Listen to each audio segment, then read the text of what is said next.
All right. Yeah, I'd have to call my wife from jail. Hey, you got to pick up the kids today. This is your tax dollars being put to great use. Surfers are out here harming everybody. It needs to be stopped.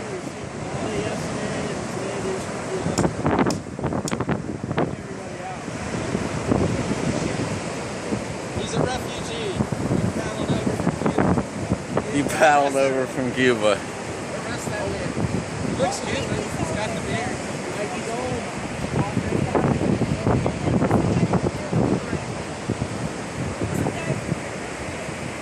Look at the resources here.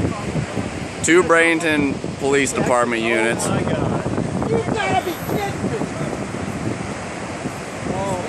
A 32-foot Intrepid, and he's arresting currently Mikey Dolan for surfing a wave when there are no signs that state otherwise. There are no clearly marked signs that say you cannot surf here.